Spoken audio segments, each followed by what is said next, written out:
So I guess we'll go ahead and get started. So thanks everyone for joining. So this workshop came out of one that I did for HackSpaceCon and for DFW SecCon, and I decided to do this virtually because a lot of people asked, where I posted up about the workshop, is this available online? Is this going to be recorded? And unfortunately, it wasn't. So I thought, we should do this, recorded.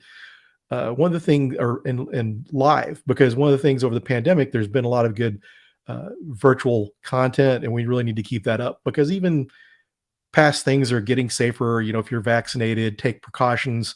You know, basically what your risk appetite is. You can go out in public, and go to conferences, but some people are immunocompromised. Hey, Michael Argo, thanks for joining.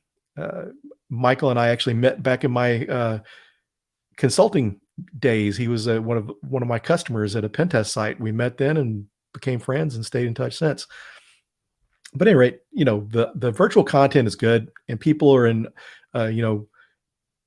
other places around the globe that can't attend. So that's one of the reasons I'm doing this, and one of the reasons I intend to do this periodically. One of the things, I've done several web app pen testing workshops, intro to pen testing workshops. So I figure it only makes sense to why don't we go ahead and stream these so that way people can access these, even if people are able to attend at the conferences.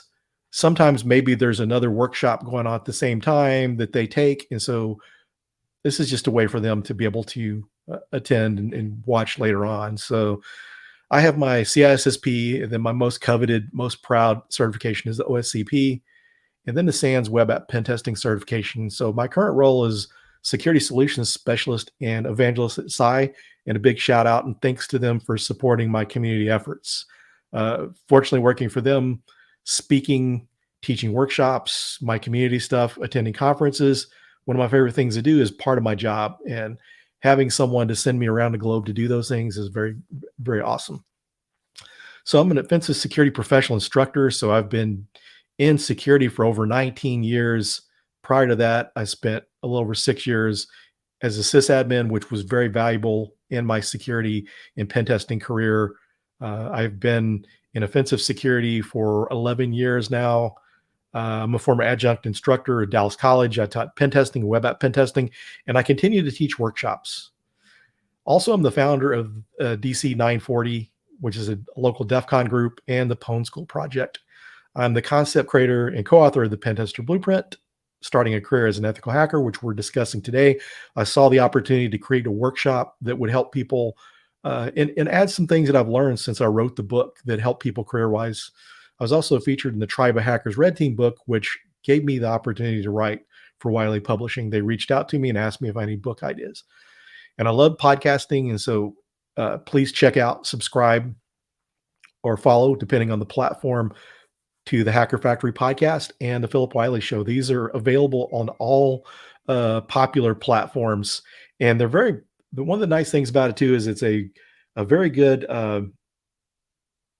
podcast for those that are wanting to get started in security. Maybe you're just started out in security. It's a good platform for that. So a lot of people get encouragement from it. They hear the different stories, and sometimes it's just proving to people that they can do it. And that's one of the things these stories do. So thanks for joining, Seth and Seekler. Thanks, Akil. And Bearded Bookworm, thanks for joining, everyone. So one of the things I like to share when I do presentations is my background, how I got into offensive security. And the reason I provide this, and one of the reasons I do my podcast, have the different guests on, is to share their stories, because some people, one of the things I like to show is that, whenever I graduated high school, I didn't know what I wanted to do for a living. I was a power lifter. My friends told me I should be a pro wrestler. So I went to wrestling school. And during that time, I actually wrestled a bear. You can see over here on the right-hand side, that's actually me wrestling a bear. So I did that for a while. And then I got married, had to kind of find a lifestyle more conducive to, and career more conducive to, a pro wrestler. And one of the things that I don't regret not getting out of pen test, getting out of bear wrestling, because one of the things I see is a lot of my former friends and former people I wrestled, hearing their documentaries on their lives and how they didn't get to spend time with their children and their family, and that's just stuff that's invaluable. You just can't get that time back. So, and plus, not to mention, it's a lot more fun, in my opinion, to be a hacker than in sports entertainment. So, at any rate, so I did that, and I had to get a job with benefits, health insurance, and all that, and full time job. Working as a pro wrestler, I was wrestling 1 day a week, so I'd work as a bouncer to make enough money to make a living. And you see a lot of these wrestlers when they were starting out too, like Stone Cold Steve Austin was sleeping in his truck.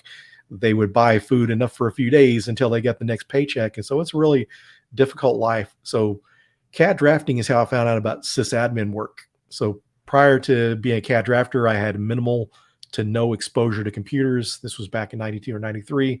Once I got into the CAD drafting field, a lot of times I would do some IT tasks that some of the IT people couldn't figure out, or we didn't have someone on site.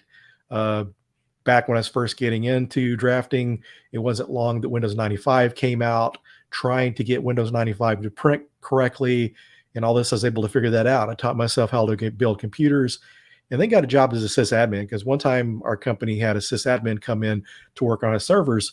I was making $15 an hour at the time. We were being billed out at $30 an hour, and the sysadmin come in to work on our server, and he's being billed at $50 an hour. So using my limited math skills, I thought, this guy's making about $10 an hour more than me, and what he's doing looks a lot more fun. So that's where I did it. So basically through my career, I've kind of, once I got my foothold into drafting, I started following my passion, and that's how I got into from sysadmin work. I found out about information security.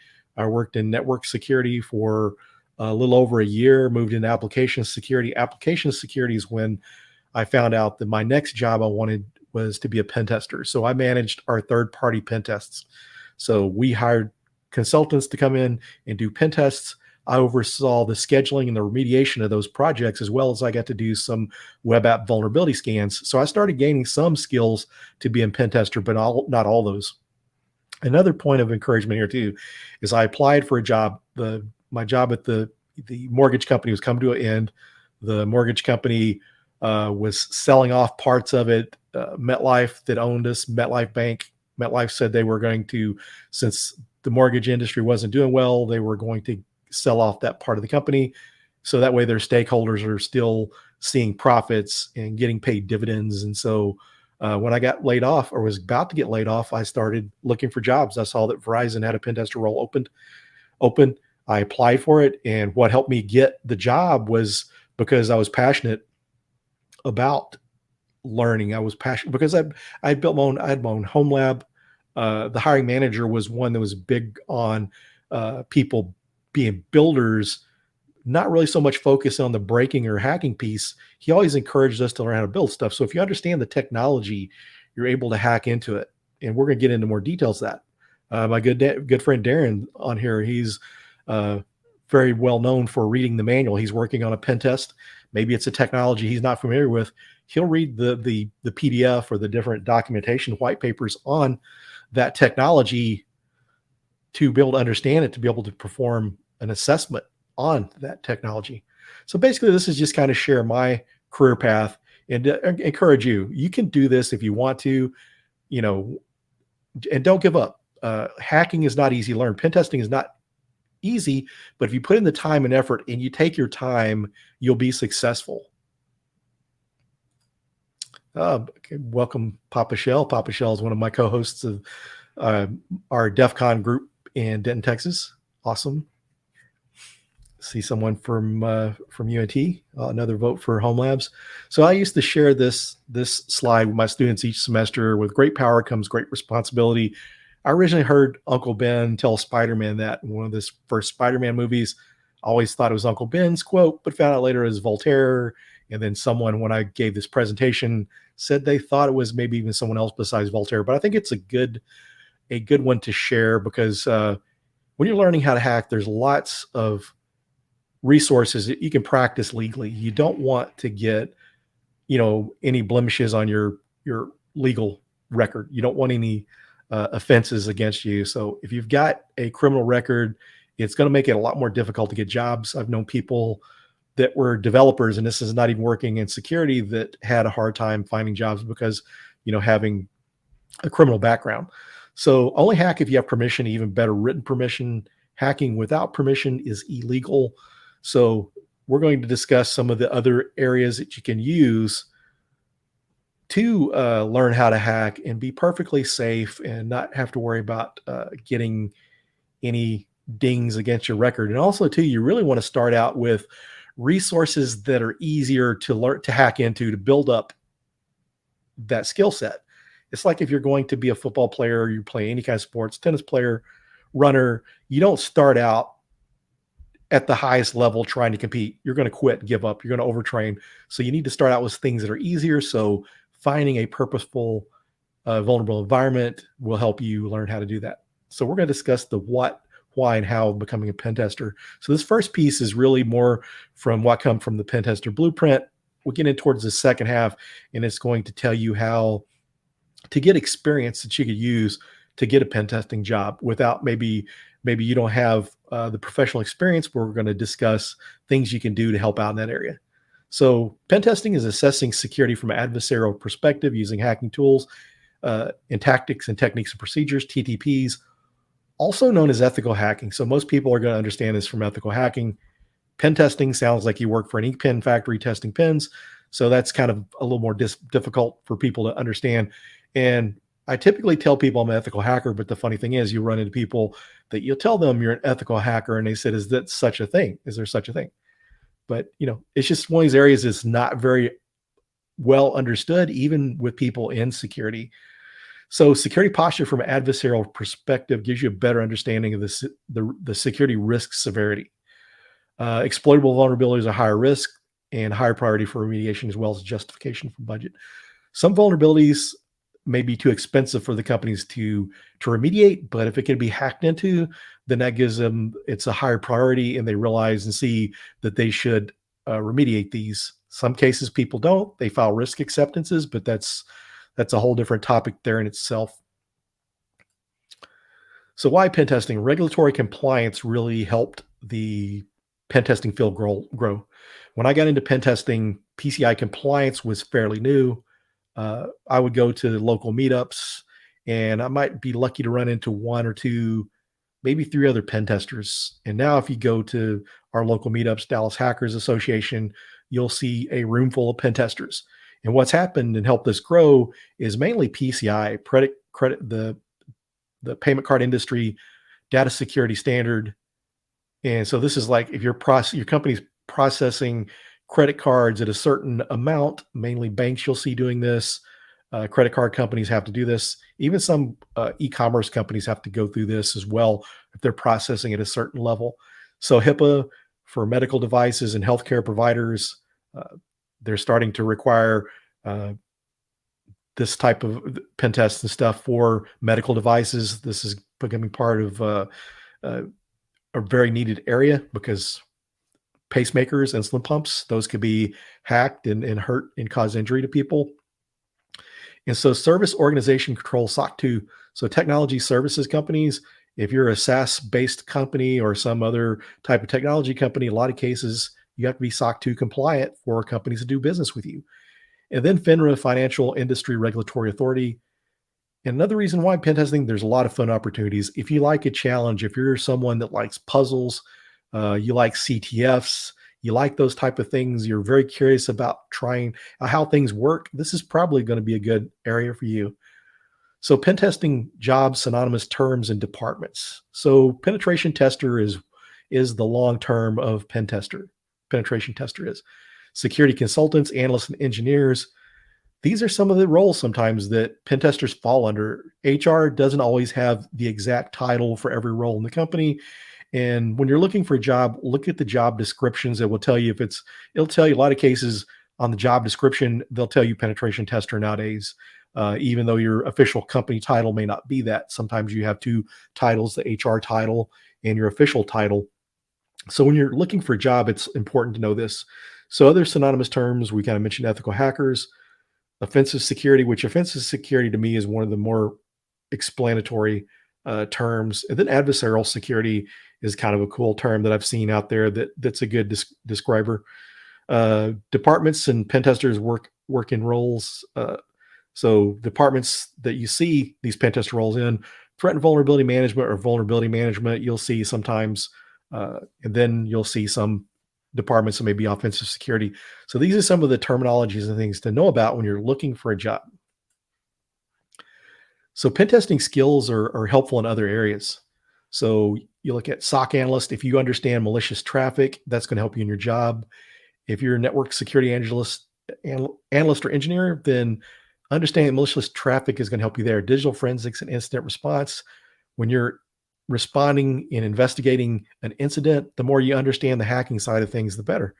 Purple teams, where defensive and offensive collaborate to improve defenses. So this is one of my favorite newer areas of security, is when the red team or blue team get together, the defenders and defenders get together and execute different scripts to see if they can be executed in the environment. So you want to make sure that, if it takes a while to mature your organization through the pen testing cycle. So you perform a pen test, then you remediate, and this takes time. And so if you're able to do things like purple teaming, where you get in there, you test these different hacking tools and make sure that they can't be executed on your endpoints in your environment, then you're going to take some of the tools out of the hands of potential attackers.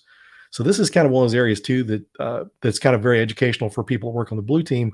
When you can collaborate with the red team, you can see actually how these tools work. And during these processes, they work on trying to see if they can detect and block these different hacking tools and techniques. Then application security. This is where I found out about pen testing. And so one of the things is too, you can, moving into pen testing, you can be in any area. You can be on the blue team. Whenever I got into security, I started out as a sysadmin. Security roles weren't that well known. I worked for a mortgage company, and at the time I joined there in '98, they had, the network team managed the firewalls. They didn't have a dedicated security team at all. And so that started to grow and more companies started to add those. So you can start out help desks. A lot of cases I'll say is get your foot in the door no matter what. If you get on the help desk, it's going to be easier to get a job in security than not being in any kind of technology function at all. So just getting your foot in the door is going to be very helpful. So the different types of pen testing targets are going to be networks. This could be internal, external, and wireless. Applications, web app, API. APIs become very popular. Web apps have really gone in popularity. We used to have more of the thick client or binary apps out there. And so now the cloud and mobile API and web apps are more popular now. And so a lot of these are going to kind of determine where you kind of decide to start your role based on your experience. So hardware is very important for network hardware, IoT, ICS, OT devices, and medical devices. As we mentioned earlier, with some of the regulatory stuff, medical devices need to be tested to make sure that the person using these devices are harmed. I've done wireless pen tests before where you could see the ERs and ORs had medical devices connected to that Wi-Fi network. And so it's kind of scary to think that these things are connected to a Wi-Fi network. And if it's not secure, someone could perform a denial of service attack or attack that device, which could actually be keeping someone alive. So transportation, as we get into the autonomous self-driving vehicles, this is more important. Now that things are connected, and APIs are connecting all of our different transportation modes. And recently, back around the end of last year or so, some of the very well-known bug hunters, they found an API that affected, I forget how many different automobiles, BMW, Tesla, several different vehicles. So these are areas that we need to protect. As technology evolves, there's going to be more types of targets to test. One of the things not mentioned on here is some of your Web3 technologies, some of the things around crypto, AI, and these things are coming about. As technology comes about, we definitely need to make sure that we're testing these. And so you can have one of the most people in buildings. You can have the most stringent, strict security, but if someone clicks on the wrong thing, then attackers have access. If you're not guarding your buildings or your server room, then someone can get into an open terminal and gain access. So it doesn't take lead hacking skills. When there's an open terminal and someone's logged in, all you have to do is get access. Hey, Pony, thanks for joining. And so types of testing depth or steps of a pen test. So vulnerability scan, and you see that I have this red, not a pen test. These are kind of parts of a pen test or standalone functions, but they're not a pen test. There are some companies out there, either by ignorance or just being shady, they'll go out and run vulnerability scans, put in a pen test report, and sell that as a pen test. And that's not. Some cases they may have just got into pen testing because they didn't have the proper training and they didn't know any better. They think that's what a pen test is. So vulnerabilities are important, and this is one of the things you want to do in your organization on a reoccurring basis because it takes time to perform pen tests. So if you can find these vulnerabilities ahead of the pen test and remediate those, then that's going to make your process run smoother. And so vulnerability assessments, this is kind of the next level. So vulnerability assessments, this is like vulnerability scanning plus validating those vulnerabilities. And this also includes using other vulnerability scanners. So some vulnerability scanners will catch things that maybe the other one doesn't. Maybe it takes like an update or version for the other one to catch up. I've done pen tests before where I was using Nessus and the client was using Nexpose, and I found things that they didn't find with Nexpose with Nessus. So running multiple vulnerability scanners can be a good thing to do.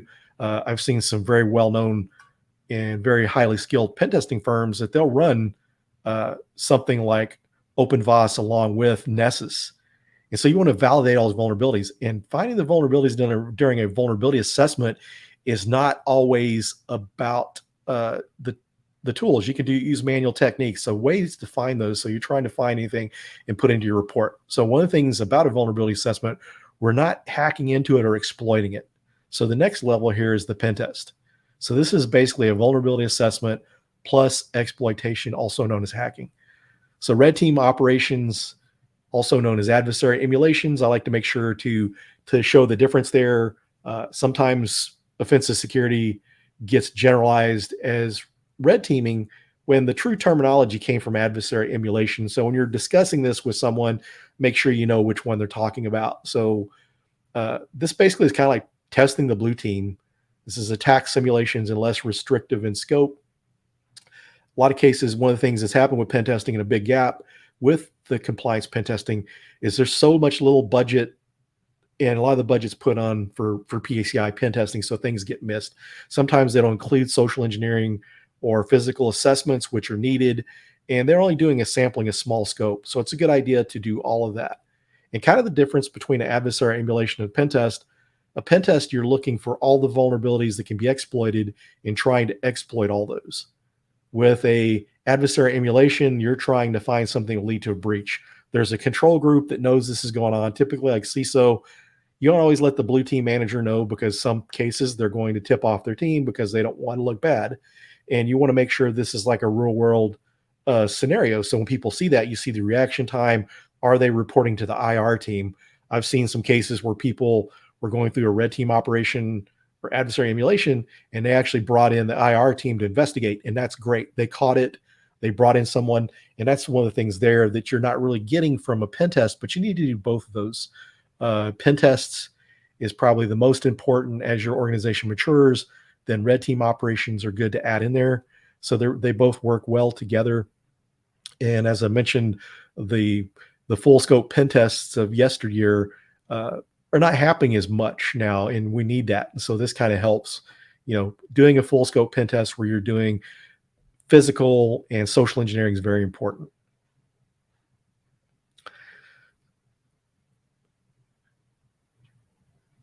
Yeah, we have one question here. We'll go ahead.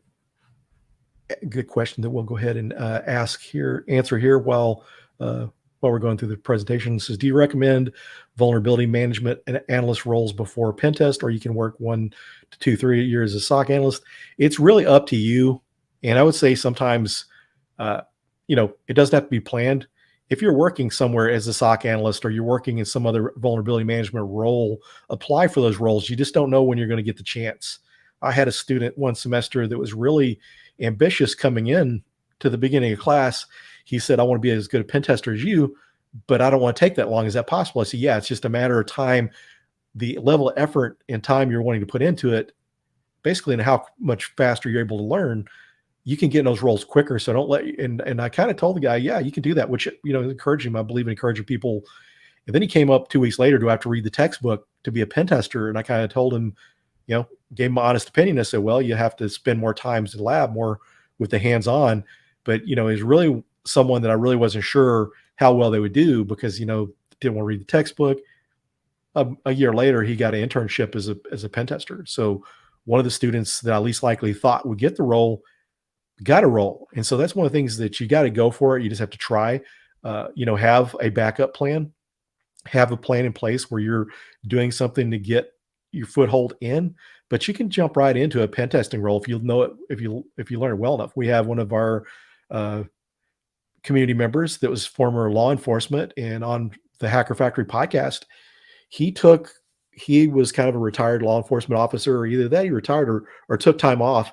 And all he did was study for a year. And his very first job was a pen testing role.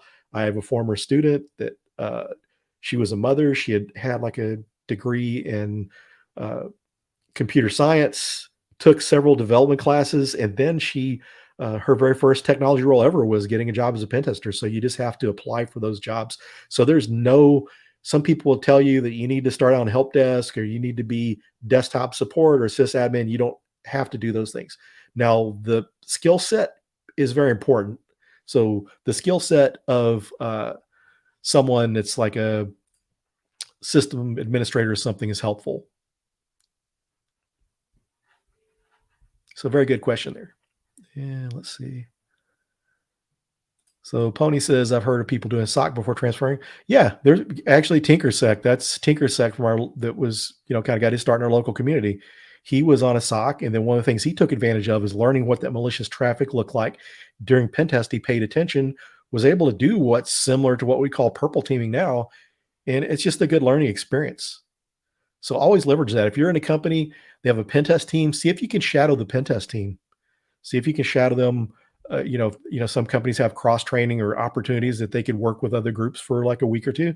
See if there's any opportunities like that. If you're in college, try to get an internship. If you're an intern within a company, see if you can shadow the pen test teams. So Angela says, Phillip, what was the best advice you've received in this industry? So I would say the best advice I could give, well, the best advice I was given was from my first pen test manager when I was consulting was, basically to learn the technology, learn how it works before learning how to hack. So that, learning that was very important. The best advice that I would give and have been given in recent years, one of the things I share a lot is networking.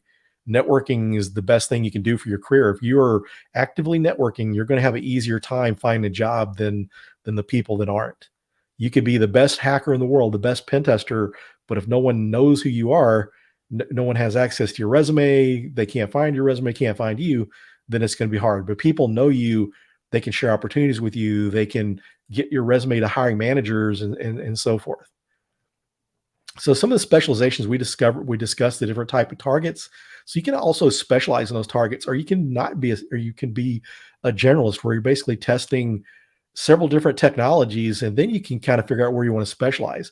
The thing about specializing is that's the one way to really get better at pen testing is if you find an area that you are better at that comes easier for you, something that's more interesting, you spend more time on that, not trying to be good at all of it, then you can specialize. You see some people that are really good at AD, Active Directory, and that's what they spend all their time in, really good at cloud or application, and they focus on that instead of trying to learn everything. But it's kind of good to learn the different areas and see what you like first, so you know where you want to specialize in, spend more effort in. So Elvin says, what type of methodology should we apply to a red team? So for red teaming more specifically, Joe Vest has a book out there on red teaming. Also, there's some good uh, courses out there from Rasta Mouse for his 0 point security. They have a red team course out there, and so does SANS. But a lot of that is it gets more into with pen testing, you have the penetration testing execution standard. And kind of one of the rule of thumbs they kind of follow sometimes with red teaming is using the Lockheed Martin cyber kill chain is kind of a path on how they do the attacks. But but yeah, Joe Vest's book that's out there, I forget who the co-author is, but that book shows on how to set up a red team and probably be some good methodology stuff out there. There haven't seen a lot of good books on it, but the Hackers Playbook version 3 actually covers more red team, so that one will be a good one to check out.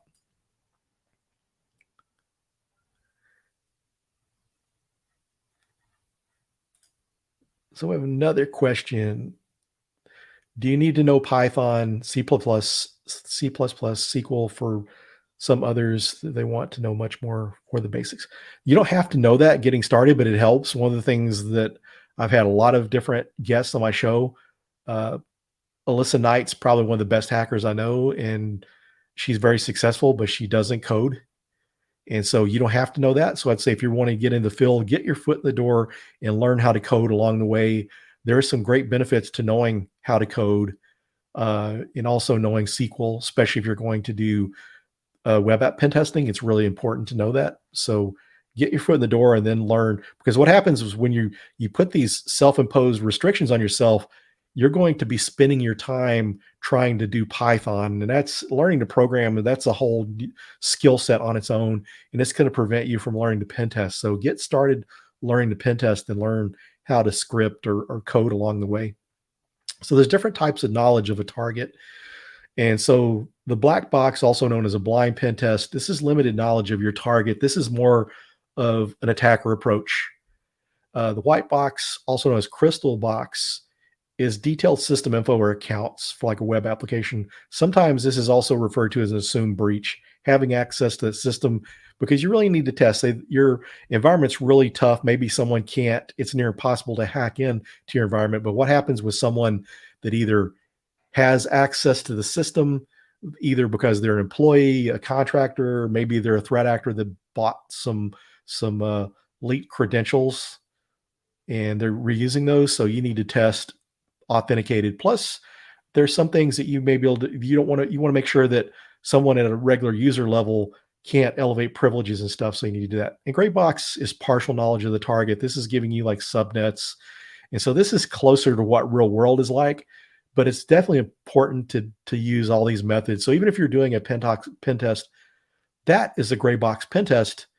Try to see if you can hack in without,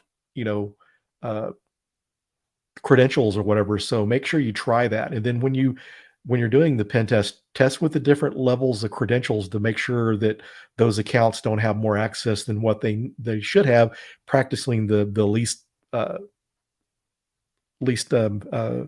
security standard. So we got another question here from Ashley. So how do you prove to a company that you know what you're doing, even though you haven't had experience as an official pen tester yet? That's great advice. And the second half of this presentation, we're going to get into that. So doing stuff like hack the box, documenting that, doing bug bounties, getting on platforms like Cobalt.io, which is pen test as a service, which if you can pass their little challenge, then you can get in. So I was getting hung up on there as least privilege. So that least privilege was the terminology I was looking for. So yeah, you're able to prove it that way. And we're going to show you how to leverage that a little later on here. So that was a great question, and we'll address that in more depth coming up here soon. So all these different types of testing are important. So becoming a pen tester, the technology skills. So the skills that you need is network and operating systems, especially Windows and Linux, and understanding security. You need to understand the security before you can exploit the security. The better you understand the technology, the better you're going to be at hacking into that technology. So applications, if you're wanting to be an application pen tester, or hardware. So basically understanding the technology and the security surrounding that technology is a good way to simplify this. So you're wanting to have like sysadmin level skill set to Windows and Linux. So if you get like a command line access or a shell to a system, if you know the command line, you're going to be a lot more successful in your attempts. You can Google the stuff and look it up, but it's definitely going to help the more you understand. So the way to gain these hacking skills, this is where I was at when I got my first job. I had taken a couple pen testing classes. I took Foundstone's ultimate hacking course, which was very popular back in the day, and I took the certified ethical hacking course. But I really didn't have my hacking skills down. So I took the courses. I didn't really practice the hacking skills and things that I learned.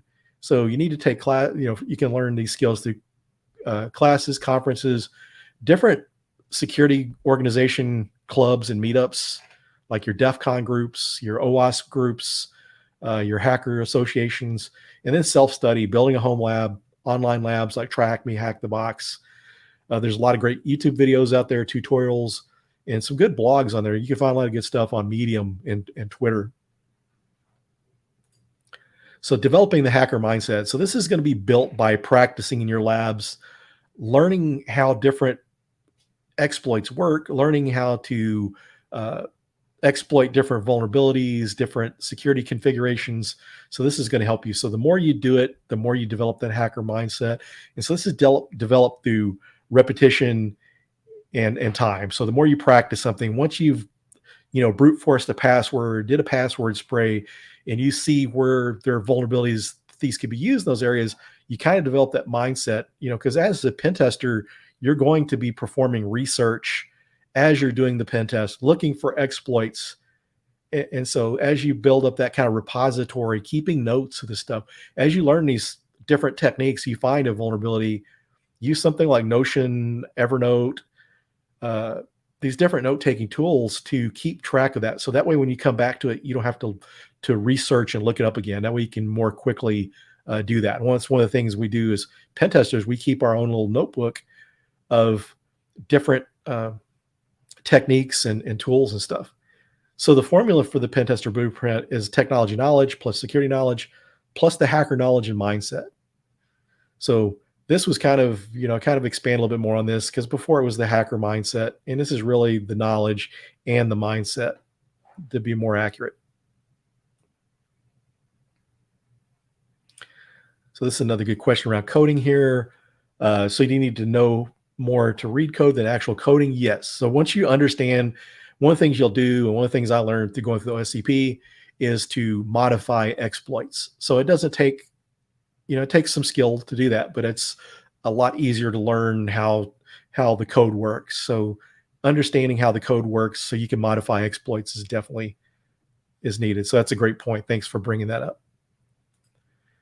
So pen testing education. So developing your own personal pen tester blueprint. So you need to take a skills inventory, figure out all the things that you do know about technology, and then do a gap analysis, find the things that you're missing out on, and then create a plan to address these skills gaps. And so education learning resources, SANS is a great resource, OffSec, formerly Offensive Security, Anti-Siphon by Black Hills Information Security Group. I highly recommend their courses. And one of the things they do is they have pay what you want on some of these, or pay what you can, because sometimes people don't have, even though they're more expensive courses or not that expensive, maybe your budget doesn't allow for it. But they do a lot of great things for the community, and I highly recommend the training. Virtual Hacking Labs is one you don't hear much about anymore, but that one was one that I found out about when I first started teaching at Dallas College. Someone recommended this to my students to prepare for the OSCP. So I actually signed up for it, used it. I typically try to vet things that I recommend, especially in my class, recommending to students or people I'm mentoring. I like to go through and vet those products. Pentester Academy is part of INE now, but I still believe they are operating separately. INE, formerly eLearn Security, has some content. 0 Point Security, if you're wanting to learn red teaming, it's one of the best out there. They have an online lab that you can practice the red teaming on. And then Pentester Lab, this is a really good one if you're wanting to be a web app pen tester.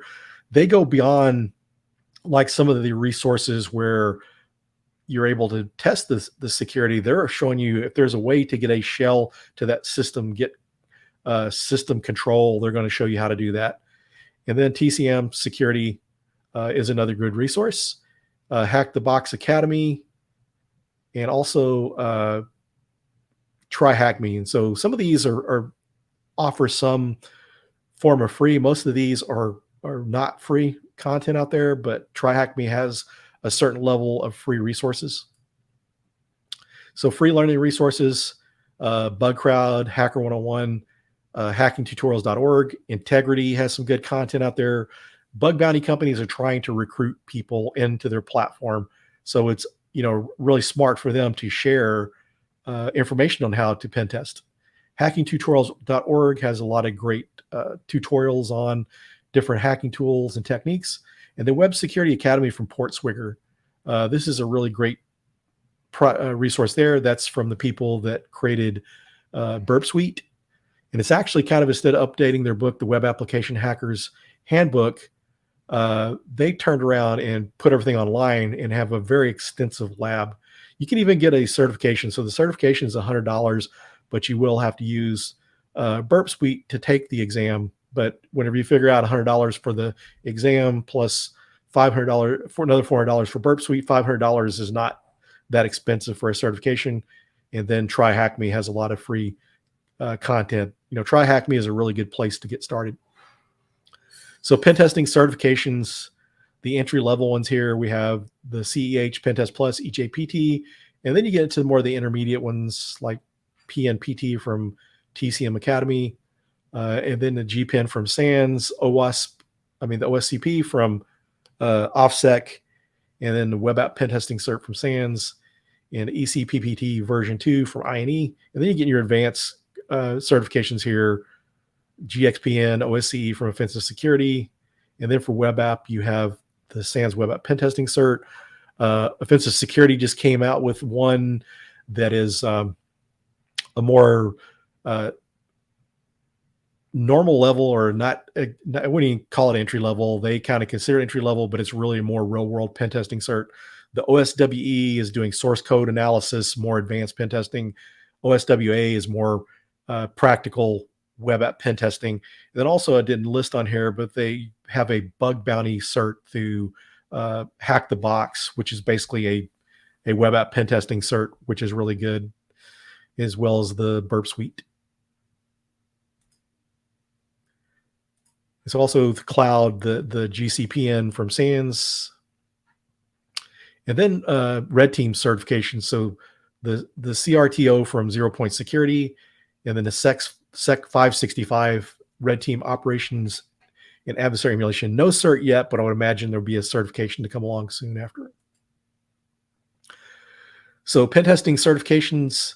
So to determine which certification to get, research job listings to see which certifications are more in demand. CEH and Pentest Plus or DoD Directive 8570 certifications, so they can be helpful for government jobs, whether you're working directly for the government or through contractors or consulting. And certification tips. One of the biggest things here, tip I'll give you as far as certifications, is learn the skill. Don't just prepare to pass the exam. If you just prepare to pass the exam, you're not going to gain the skills. And when it's time to go through an interview, there's a good chance you're not going to remember what you learned. So you want to learn this well enough that when you go into the test, then when you get some kind of trick questions or certain types of challenges, if it's a practical exam, then you're going to be better prepared to pass that exam. So make sure you're learning it, because later on, you're going to go back and learn it again. So home labs. So this could be as granular as you want. You could have like your everyday use system. You can put vulnerable VMs on there, test from there, or you can get as complex as having physical routers and switches, or you can even take like multiple Raspberry Pis and set up your environment. Vulnerable VMs like the Metasploitable series, then VulnHub has a lot of great resources there.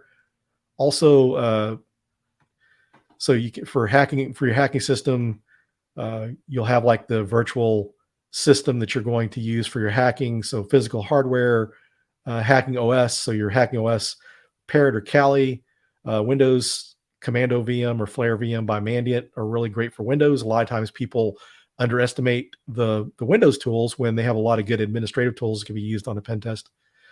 Online lab environments, TryHackMe and Hack the Box, Proving Grounds by OffSec, Anti-Siphon's Cyber Range, over-the-wire CTF for learning Linux hacking, and then under-the-wire CTF for Windows. So the Windows option there, you can learn some PowerShell, how to use some of the PowerShell tools, and that's a great resource. So some books out there, a hands-on introduction to hacking by Georgia Weidman, the Hacker's Playbook 2 and 3. As I mentioned earlier, version 3 is more geared towards red teaming. So if you want to learn more about red teaming, that's a good one there. The Web Application Hacker's Handbook, Discovering and Exploiting Security Flaws, and then Operator Handbook and the Red Team Field Manual, which there's been an update to the Red Team Field Manual. And these are really great resources to show you how to do different types of things related to Nmap syntax, could be different command line tools and OSINT tips and tricks. So those are really good resources just for a good quick reference guide. And the last half of this is the pen testing experience and how to get it. So some of the tools you're going to need to learn how to use is vulnerability scanners, the pen testing operating systems, the pen testing tools, which you're going to see installed on Parrot OS or Kali Linux, and then web application pen testing tools. So you need to learn these hacking tools while you're going on, because one of the things is once you get an interview, if you're able to discuss how to use these tools and kind of explain how you use them in lab environments, a lot of times this is what the interviewing managers or the people, may not always the interviewers, they could be people on the team interviewing you. They're looking for your level of skills and your exposure to these tools. So understand how to use them so you can explain those.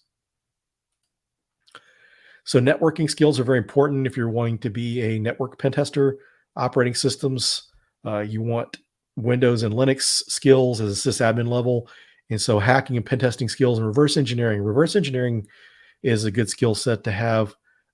Be able to reverse engineer APKs for like Android devices or Java jar files. Sometimes you can find hard-coded credentials to databases and other resources in those. Hands-on pen testing experience. So educational lab environments. So we're making sure to say educational lab environments because these are not real-world environments, but they've got actual real-world type vulnerabilities you can exploit. So CTFs are good. Some of the best people that I know, Papa Shell can attest to that because we've had like one of our members from our community was really good at CTFs. Now he's working as a pen tester. Commander from the Dallas community is really good at CTFs, and he's a really good hacker too. So some people downplay the need for understanding CTFs, but it can be very helpful. Hack the Box, Try Hack Me, and your home lab using vulnerable VMs. So getting in and gaining that pen testing experience. As you're gaining that experience, you're able to document this. You can do write-ups on the different vulnerable VMs. You can do walkthrough videos. And as you're doing this stuff, you're gaining this knowledge that would be helpful on an interview. So hands-on pen testing experience. So we're talking real-world environments here. Bug bounties. So this may be a development environment, but it's still real world because a lot of cases in web app pen tests, you're testing in a development environment or a pre-dev environment or a user acceptance testing environment. So bug bounties are crowdsourced pen tests. So BugCrowd, HackerOne, Synac, and Integrity. And then you have your pen testing as a service. So Cobalt and Synac are really more pen testing as a service. So bug bounties, you only get paid when you find vulnerabilities, but the pen test is a service, and actually BugCrowd does offer some of that as well, and I believe HackerOne. So this is where you are giving a pen test to perform. With Cobalt, they pay like $1,500 per pen test, and it's contract. So you may, as you get good, the more you do for them, the more pen tests you get. And so as you're doing any of these items here, pro bono and low-cost pen tests for nonprofits and small businesses, you can do it for free or maybe even charge like a small fee. So at least you're doing it professionally. So you're getting paid for it. So you can say that you've done paid pen tests. And then CVEs, common vulnerabilities and exposures. We're going to dive into this a little bit more, but I can't emphasize enough is getting started with these bug bounties, pen testing as a service, because I've known other people that I've recommended to Cobalt that they went on to full-time pen testing roles after that. $1,500 is not a lot of money for a pen test for a pen tester, but once you gain those skills, you can make a lot more money. So the CVE definition, this is kind of a list that's kept by MITRE and some of these other organizations where it's a list of different CVE IDs, and vulnerability scanners will show these, and there it shows how the vulnerability is exploited, It also has like lists to the people, organizations that found these CVEs.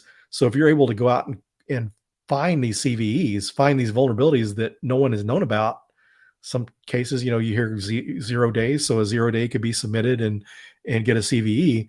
So these, in my opinion, are a bigger deal than having a certification. If you've got CVEs to your name, a lot of pen testers don't have them. I don't have any CVEs to my name, but if you have a CVE, that's going to help you. I've seen several people in the cybersecurity community get jobs because they had CVEs.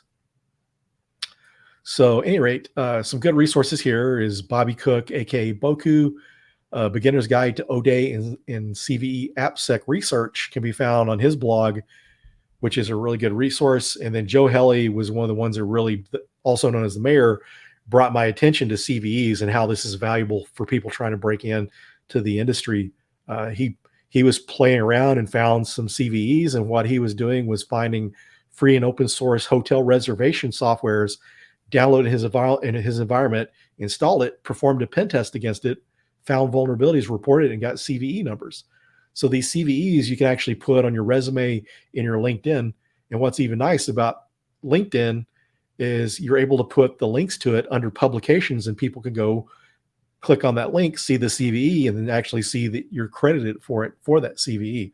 And Joe's got several other Medium posts that he's wrote up about finding CVEs. So this is a good place to put some time and effort into. So demonstrating and documenting skills. So doing write-ups on CTF, Hack the Box, Try Hack Me, articles and blog posts on GitHub, Medium, and other platforms. Medium is a good platform because it has that social element to it. People that are looking for certain types of content can find each other.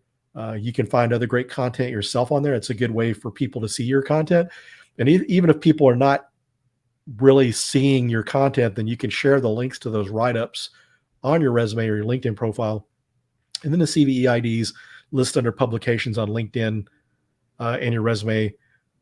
Do tool and technique demos, that you're doing walkthroughs and creating videos on YouTube. Scripts or programs that you've come up with, put that on GitHub. Even if you find something that you've modified, added extra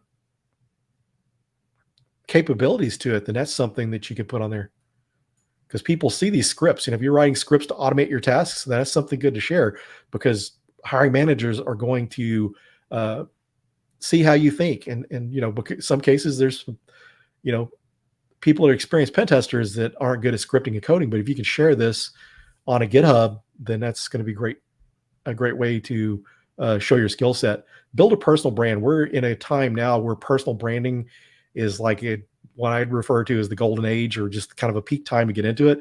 I've seen a lot of people in the industry that started out as content creators and they got jobs as pen testers. Some of them were writing or doing video walkthroughs and stuff, or educational content just to teach themselves, share on YouTube, and potential employers can see your presentation skills, your thought process. So streaming, doing the stuff on Twitch. There's a lot of people out there that stream on Twitch. They'll get on Hack the Box and do walkthroughs. So there's different platforms you can share these videos on, YouTube, Vimeo, Instagram, TikTok, and Facebook.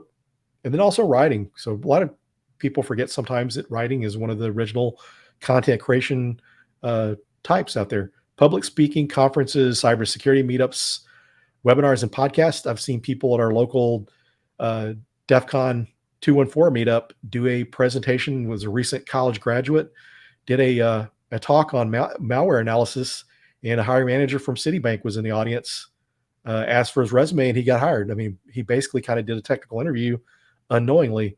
And this social media on LinkedIn and Twitter and some of the other platforms and Discords, just get out there, sharing out there. People can find you. You see people that have built really big audiences on LinkedIn, and LinkedIn is where the hiring managers are going to be. Twitter is a good place to learn from and connect with the practitioners, but LinkedIn is more for professional networking. So kind of continue on here. LinkedIn as the professional networking, cybersecurity groups, your ISSA, your ISACA, ISC squared groups, your DEF CON groups, OWASP chapters, and college clubs. So when you're going to these meetings, make sure to network with people, get to know people. I've I usually get a lot of people, especially back when I was teaching at Dallas College, asking if I had any entry-level pen testers, and I knew people in the community that knew their backgrounds and experience, and I would recommend them as well. So people in the community like to help each other. So if they know you, know your skill set, what you're wanting to do, then people can help you more. Conferences are great places to learn as well as network. Then online communities like Discord and Slack. We have a great community on our DC 940 Slack out there. I mean, our Discord. So feel free to check us out there. And then Twitter is another good resource. Twitter is where I get a lot of my content or ideas from people on how to, perform different techniques. That's usually where people post their tools and stuff. So I found a lot of great security professionals out there that I've learned a lot from through Twitter. So job hunting skills, tips, prepare for the interviews. Make sure you prepare for it. Don't go in not prepared. Things like the OWASP top 10, even though it may be a network pen testing job, those are the type of vulnerabilities you get asked about because they're very common and they don't change as often, just different ways that they're performed. Be able to explain the basics like the through TCP handshake and OSI model, because you'll find someone in management, maybe they hadn't pen tested in a long time, or maybe they just work in security but never pen tested, but they'll ask you some of the more basic type questions. So just make sure to prepare. And Banjo Crashland, aka Jason Blanchard from Black Hills, has a great playlist out there on InfoSec job hunting. So he shows how to use different social engineering and OSINT techniques, how to modify your resume to help you get a job, and just basically networking skills. Everyone I've talked to that's used that has gotten some good out of it. So I highly recommend that. And then Jason Haddix has a good video. He was on NahamSec's live recon stream, and they actually had an episode where he was showing how to write a resume, doing something like some of these commercial products to write a nice looking resume. He was using something like Google Sheets. No, it wasn't Google Sheets. It's actually Google Slides to create a very nice looking resume, and how to document different things from bug hunting and all that, how to build a good resume. So that I highly recommend, not only for the formatting, but just the tips he gives on how to prepare a resume and how to find a job. So we're down towards the end here. So tried to get through this a little quicker because normally this is closer to a 1.5 hour presentation, but wanted to get through here a little bit quicker. I'm gonna scroll down and see if we have any questions. So Sarah asked, for a home lab, would you recommend a particular OS? One of the things I would say is if you're not familiar with Linux, you need to learn Linux. You can install some of the hacking tools in Windows, but ultimately you're going to have Linux too. If you're wanting to learn web app pen testing, then you have a little more freedom on what platform you're going to use the test with. I would always keep like a Kali Linux VM or Parrot OS VM, because there's a lot of tools on there that you don't have to worry about installing directly on your system.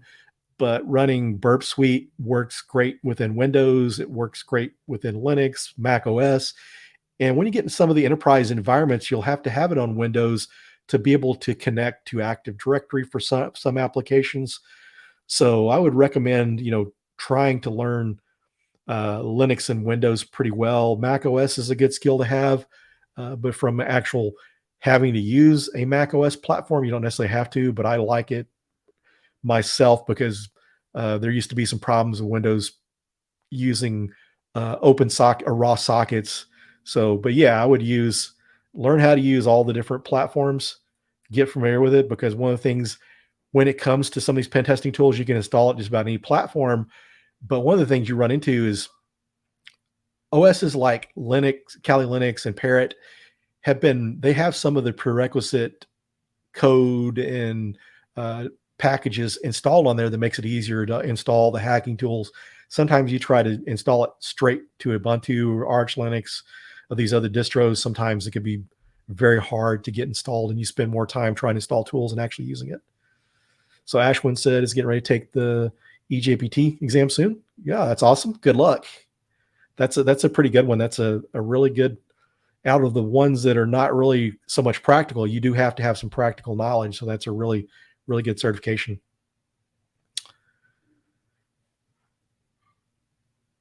Yeah. So Papa Shell was mentioned earlier. Wheatley, one of the people from our community, he's a CTF wizard. I mean, it's some of the things that people don't do if they're not doing CTFs. They're not really dealing with cryptography and stuff. And so, yeah, that's some of the cases they miss out. So yes, if anyone misses this, the deck will be available. And I tell you what I'm going to do right now.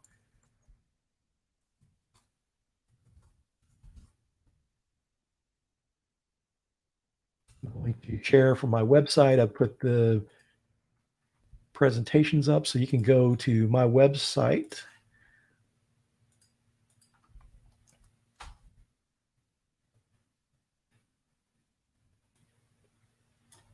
Yep. And so there, you can find it there. So if you go on that, there's actually one of my API uh, workshops, API through external attack surface management talks. It's on there. So that's on there. So if you missed it, it's on there. The recording will be available, but yeah, it's nice to be able to go through and find the slides. So Morgan, what would EJPT and Plus do for me? Certifications are going to help a lot of times get noticed, get your foot in the door. You can get into pen testing without those certifications, but then you're really going to have to make sure you're really working on the networking. You're able to, record some walkthrough videos, create some content, prove to people you have those skills, but they're just kind of good to help get your foot in the door. Yeah, Larry had a good comment there. That's a good tool, and it's really evolved where there was some limitations at first, but it's really, really gotten good. Let's see. Sean said any recommendations? Black Hills Information Security, all the folks there, Banjo Crashland, John Strand, BB King, Daft Hack. Those are really great resources. Jason Haddix is another good one to follow. Naham Sec. Yeah, actually, if you go check out my follow, I did do a follow Friday, and I just tweeted out a bunch of people.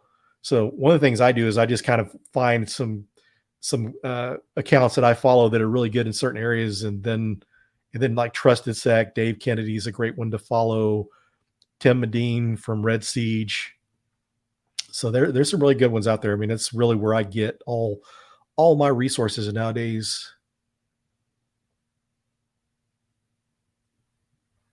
So I got another Mac lover. Yes, Mac OS terminal.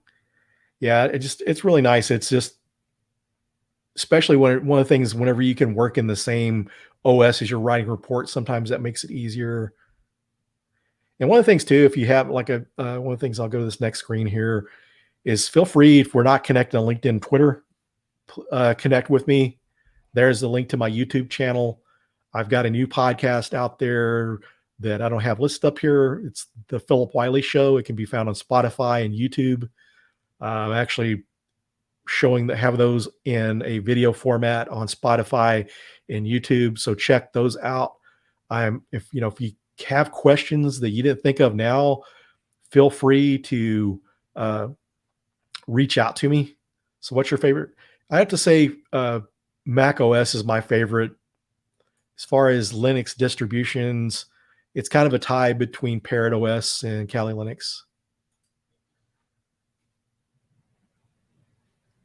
Okay, yes. Yeah, Morgan said, I should clarify. Sorry, would it be possible to get a job with those certs and good lab experience? Yes, it would be very possible. I know some people from a guy that was a pool cleaner that had EJPT and got a job.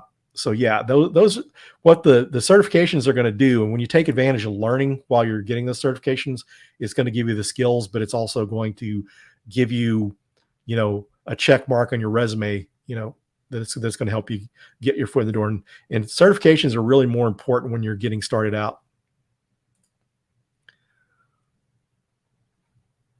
I don't know if they meant CEH. But yeah, a good starting point from there, if you're, I would say, getting into some of the more practical hands-on training, make sure you're spending time and try Hack Me and Hack the Box to develop those hacking skills. Ways to combat imposter syndrome. I've been thinking about ways to make helpful content, but sometimes feel like I have knowledge that others in the field would find. Yeah, one of the things is, yeah, I still run into imposter syndrome myself, but one of the things I've kind of done to deal with that is I know that there are some people out there that are better than me, that know more. First thing is we just really shouldn't compare ourselves to others. We describe things in a way other people don't, and some people understand that better. Some people relate to us more. So one of the things I've just kind of come away with is, when I give my presentations and stuff, people seem to get something good from it. As long as that happens, I'll continue to do that.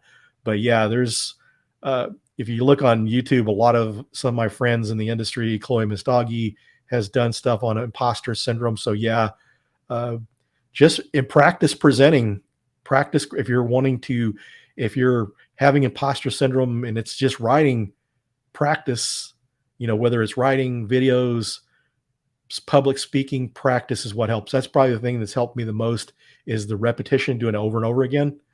I'm by far not the best, but I'm passionate. I love to help other people and share, and that's what I'll continue to do. So yeah, just practice, continue to practice. Yeah, thanks for joining us, C. Lopez. So like the knowledge you get from CCNA or Network Plus are good. If you're wanting to get like a blue team job, that's going to be more helpful. But as far as a pen testing role, you don't necessarily have to have that. Getting the skills, having that knowledge is going to be helpful.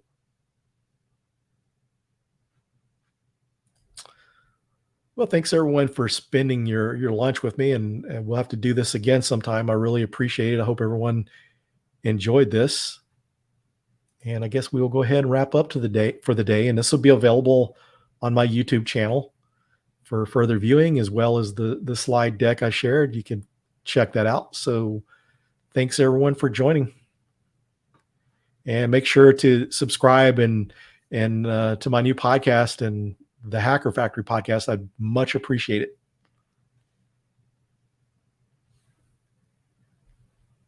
Yes, I actually going to be at the RISIS conference coming up, and I've actually done a presentation for RISIS. I really, really love that group. It's a great group. Love what everyone's doing there.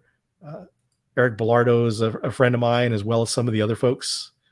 So thanks, everyone. Have a good weekend.